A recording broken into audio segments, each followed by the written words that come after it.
Hello friends, again welcome of this channel. ये इस ड्रामे का पार्ट 4 है। पिछले एपिसोड में हमने देखा था कि विन शॉ कोंगरोंग की हार्ड वर्किंग की तारीफ कर रहा होता है कि अचानक से किसी के गिरने की आवाज़ पर वो दोनों ही रूम की तरफ भागते हैं तो देखते हैं कि आयशा बेड से नीचे गिर चुकी होती है। कोंगरोंग उसे उठाने जाती है और विन शॉ को अलमारी से ब्लैंकेट निकालने को बोलती है और ख़ुद बेड की चादर ठीक करने लगती है। इतने में कोंगरोंग के मोबाइल पर कोंगरोंग की मम्मी की वीडियो कॉल आ जाती है और मोबाइल जो कि आयशा के करीब होता है तो उससे रिसीव का बटन भी दब जाता है। कॉल रिसीव होने पर कोंगरोंग डॉक्टर शॉ को धक्का देकर अलमारी में बंद कर देती है ताकि इसकी मॉम उसको ना देख पाए। फिर वो अपनी मम्मी से बात करने लग जाती है और इसकी मम्मी किसी तरह भी कॉल कट करने का नाम नहीं लेती और इधर डॉक्टर शॉ की टांगें मोड़कर बैठने से सुन्न होने लगती हैं। 1 घंटा बात करने के बाद जब कॉल कट होती है तो कोंगरोंग को ख्याल आता है कि डॉक्टर शॉ तो अलमारी में बंद है।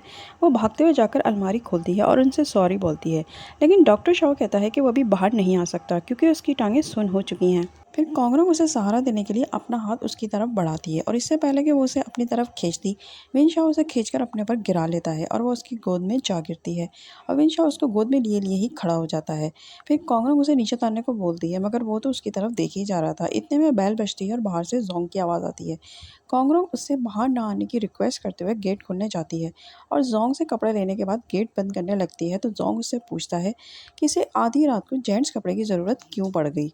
ये कहकर वो अंदर आने लग जाता है और विन शॉ में नज़र पड़ते ही उसका मुंह हैरत से खुला का खुला रह जाता है और वो अपनी आंखों पर हाथ भी रख लेता है। और कोंगरोंग गुस्से में विन शॉ से बोलती है कि उसने उसे बाहर आने से मना किया था ना, और जवाब में वो बस उसे एक स्माइल देता है। फिर विन शॉ और जोंग एक साथ ही घर जाते हैं। अगली सुबह कोंगरोंग आयशा के लिए नाश्ता बनाने के बाद जब वो हॉस्पिटल पहुंचती है तो मिस्टर लिंग डॉक्टर शॉ से बात करने के लिए पहले से ही बैठे होते हैं। वो उसे बुलाने बाहर जाती है तो अंदर आते विन शॉ से टकरा जाती है। एक लम्हे को दोनों की नज़रें मिलती हैं और कोंगरोंग को रात वाला सीन याद आ जाता है और वो फौरन ही पीछे हो जाती है। फिर दोनों अंदर जाकर बैठ जाते हैं। मिस्टर लिंग का उनसे बस एक ही मुतालबा होता है कि उन्हें उनके पैसे हॉस्पिटल वाले वापस कर दें। बहुत देर समझाने के बाद भी जब मिस्टर लिंग की कोई बात समझ में नहीं आती तो विन शॉ उन्हें जल्द से जल्द अपनी सर्जरी करवाने का मशवरा देकर बाहर चला जाता है। बाहर जाकर वो कोंगरोंग को मैसेज करता है कि वो लंच ब्रेक में इससे कैंटीन में आकर मिले। सीढ़ियों पर मिस्टर लिंग को अकेला बेटा देखकर कोंगरोंग उन्हें फिर से समझाने की कोशिश करती है मगर मिस्टर लिंग पर उसकी बातों का भी कोई ख़ास असर नहीं होता और वो वहाँ से चले जाते हैं। मगर कोंगरोंग फैसला कर लेती है कि वो मिस्टर लिंग को उनके बेटे की फ्रॉड कंपनी के बारे में ज़रूर बताएगी। कैंटीन में डॉक्टर शॉ कोंगरोंग का बहुत देर से इंतज़ार कर रहा होता है मगर कोंगरोंग के ना आने पर वो उसे पूरे हॉस्पिटल में ढूंढने लग जाता है मगर वो उसे कहीं भी नज़र नहीं आती। फिर वो जोंग से भी कोंगरोंग के बारे में पूछता है तो वो भी मना कर देता है कि इसने भी उसे नहीं देखा। अब विन शॉ थोड़ा सा परेशान भी हो जाता है। फिर वो उसके रूम में जाकर इंचार्ज से भी पूछता है तो उसे बताता है कि कोंगरोंग को कुछ ज़रूरी काम था, इसलिए वो इजाज़त लेकर आधी छुट्टी पर बाहर गई हुई है। और विन शॉ सोचता है कि ऐसा भी क्या ज़रूरी काम था और पता लगाने के लिए उसका लैपटॉप चेक करता है जो कि वह जल्दी में खुला ही छोड़ गई थी।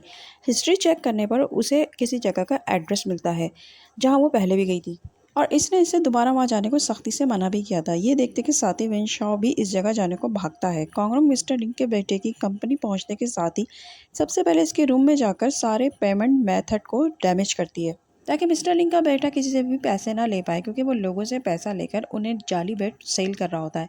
फिर जब सब पेमेंट करने जाते हैं तो कोई भी मशीन नहीं चलती और कार्ड मशीन का तार भी टूटा हुआ मिलता है जो कि कोंगरोंग ने काटा होता है। फिर कोंगरोंग एक टेबल के नीचे छुपकर माइक पर बोलती है कि वो एक वकील है और इसने रिसर्च की है कि ये एक फ्रॉड कंपनी है जो हर बार अपना नाम तब्दील करके लोगों के साथ फ्रॉड करते हैं और लोगों का पैसा खाकर भाग जाते हैं। मिस्टर लिंग का बेटा अपने तमाम चीलों को ऑर्डर देता है कि इस लड़की को हर तरफ ढूंढो मगर कोंगरोंग चुप नहीं होती और इस कंपनी के सारे कट्टे चट्टे खोलने बैठ जाती है और मिस्टर लिंग का बेटा पागलों की तरह कोंगरोंग को ढूंढने लग जाता है और बिला आखिर वक्त टेबल के नीचे से कोंगरोंग को ढूंढ ही लेता है।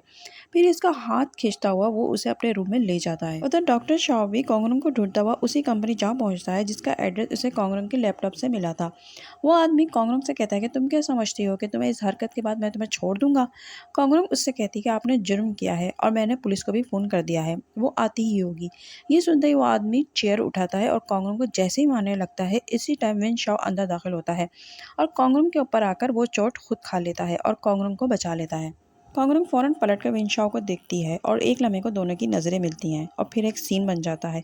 वो आदमी पूछता है कि तुम यहाँ क्यों आए हो, तो विनशाओ उसे कहता है कि एक औरत पर हाथ उठाने की सज़ा तो तुम्हें ज़रूर मिलेगी। फिर पुलिस इन तमाम मुजरिमों को पकड़ कर ले जाती है। तो कांगरुंग विनशाओ को रोककर उसे उसकी चोट के लिए मेडिसिन देती है। तो विनशाओ उसे साइड पर ले जाकर इसे वहाँ जाने और इस मसले पर उलझने पर डांटने लग जाता है। डांट सुनकर कांगरुंग खामोशी से वहाँ से चली जाती है। आयशा अगले दिन जब अपने रेस्टोरेंट पहुंचती है तो वह देखती है कि इसके रेस्टोरेंट को खाली किया जा रहा है। वो उनको रोकती है और कहती है कि ये मेरा रेस्टोरेंट है। तो वो आदमी से बताता है कि हमने सुना है कि ये रेस्टोरेंट बंद हो गया है। वो पूछती है कि तुम्हें ये सब किसने कहा। तो वो उसके बॉयफ्रेंड का नाम लेता है। वो उसे कॉल मिलाती है तो उसका नंबर बन जाता है। फिर वो उसकी लोकेशन ट्रेस करती है और इस जगह पहुँच जाती है। वहाँ जाकर देखती है कि उसका बॉयफ्रेंड किसी लड़की के साथ रोमांस में बिजी होता है। वो इस पर जाकर चीखने लग जाती है। गौर से इस लड़की को देखती है तो उसको पहचान लेती है कि वो उसी के रेस्टोरेंट की रिसेप्शन गर्ल होती है। आयशा उससे पूछती है कि उसने उसके साथ ये सब क्यों किया, तो वो उसकी एक से एक खामियां बताने लगता है कि वो एक बहुत ही मगरूर और नकचड़ी लड़की है और वो उसे कभी भी पसंद नहीं थी और उसने उसे सिर्फ उसके पैसों की वजह से अपने गर्लफ्रेंड बनाया था, वरना इसमें ऐसा कुछ भी नहीं। आयशा की आंखों में अपनी इतनी इंसल्ट सुनने के बाद आंसू आ जाते हैं और वो पानी से भरा हुआ गिलास इस पर मारने लगती है तो वो हाथ मारकर इसे आयशा के मुंह पर ही गिरा देता है। और ये सब लुई भी देख लेता है, जो कि वहाँ अपनी बुक की पब्लिश के लिए एक कंपनी के एडिटर से मिलने आया होता है। इसे पहली बार आयशा के लिए बुरा फील होता है। इसका बॉयफ्रेंड इससे ब्रेकअप करके वहाँ से चला जाता है और आयशा वहीं बैठकर रोने लग जाती है। फिर लुई आयशा के पास आता है तो आयशा इससे बोलती है कि मुझे थोड़ी देर के लिए कहीं छुपा सकते हो। तो वो उसे ऊपर बैठाकर इस पर अपना कोट डाल देता है और आयशा दिल भरकर रोकर अपना बोझ हल्का कर लेती है। और फिर वो उससे बोलती है कि अभी जो कुछ हुआ है इसके बाद तुम्हें मुझसे हमदर्दी करने की कोई ज़रूरत नहीं है। तो वो बोलता है कि मेरे पास इतना टाइम नहीं है कि मैं तुमसे हमदर्दी करता फिरूं, और उससे अपना कोट मांगता है और चला जाता है। लुई असल में थोड़ा साइड बैठा होता है क्योंकि कोई भी एडिटर उसकी लिखी हुई बुक को पसंद नहीं करता और आज भी ऐसा ही हुआ था, इसीलिए इसकी बुक शॉप ज़्यादा चलती भी नहीं थी। वो अपनी बुक को लेकर साइड बैठा होता है कि पीछे नज़र पड़ती है तो आयशा को बैठा देखकर वो एकदम से चौंक जाता है। तो आयशा कहती है कि मैं यहाँ तुम्हारे लिए नहीं आई हूँ। फिर वो उसके हाथ में बुक देखकर उसे ले लेती है और उसे पढ़ने लगती है और उसे उसकी लिखी हुई बुक बहुत ज़्यादा पसंद आती है और उसकी तारीफ भी करती है।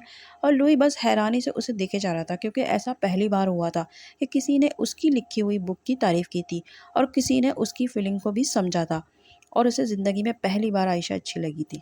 पुलिस स्टेशन से वापसी पर विनशॉ एक जगह बैठ जाता है और कांगरुंग से अपनी चोट पर दवा लगाने को कहता है, मगर कांगरुंग उससे ये कहकर कि वो खुद लगा ले एक साइड पर जाकर बैठ जाती है। तो विनशॉ उसका एंग्री मूड देखकर समझ जाता है कि कांगरुंग इसके डांटने की वजह से इससे नाराज़ है। फिर वो खुद ही अपनी चोट पर मेडिसिन लगाने लग जाता है और ऐसे रिएक्ट करता है जैसे उसे काफ़ी पेन हो रहा हो। कांगरुंग से ये सब नहीं देखा जाता क्योंकि ये चोट उसने उसी की वजह से तो खाई होती है, इसलिए वो कहती है लाइए मैं लगा दूं। फिर वो उसे दवा लगा रही होती है तो विनशॉ उसे देखता रहता है और कहता है कि जैसे मुझे तुम्हारी परवाह है ऐसे ही तुम्हें भी मेरी परवाह है। कांगरुंग और विनशॉ एक दूसरे को देखने लगते हैं और यहीं पर ये एपिसोड भी ख़त्म हो जाती है। मिलते हैं नेक्स्ट एपिसोड में, तब तक के लिए बाय बाय।